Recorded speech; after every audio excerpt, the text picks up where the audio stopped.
This is Queen Victoria's Royal Saloon, built by the London and North Western Railway in 1869.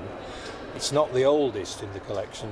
We have one slightly older, but this one's an extremely popular and quite magnificent vehicle. But age is taking its toll, and we're doing a little bit of restoration work, as you can see.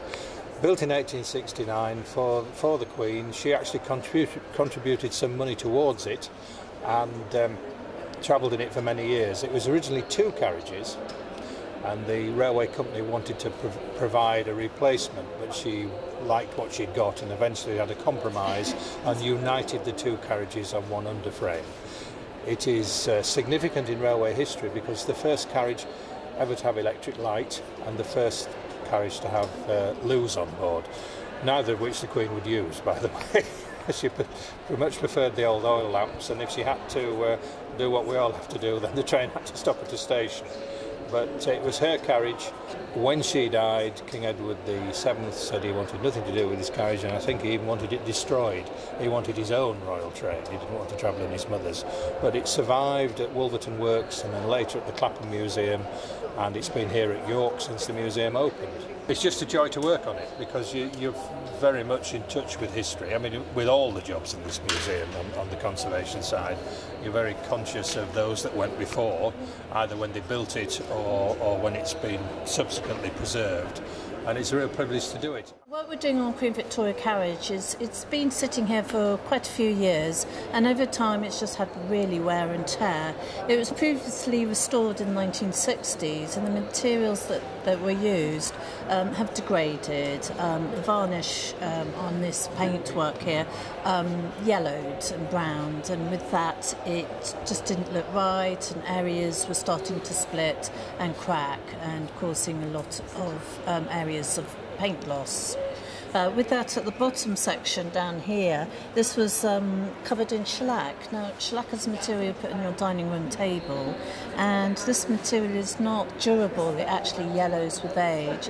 Not only that, it crackles and it starts to fall apart. So with that, we're taking this varnish off, and what we're finding is we are finding the original colours of the heraldic shield that down there. On top here, as you can see, the frieze, it's been covered in 8 layers of paint. And what's happened with the 8 layers of paint, it's hidden the definition of the ornamentation up here. And if you look closely enough, you'll actually see that it's a thistle, shamrock and the English rose. So what we're doing here is taking these 8 layers of paint off, mainly with a scalpel blade, and just slowly popping it off and revealing the details of the thistle and all the veins in the leaves. So once we've done that, it's quite a laborious process, I do have to say, but once we've done that and we're going to repaint it, you can actually start seeing the definition and understand what the ornamentation is.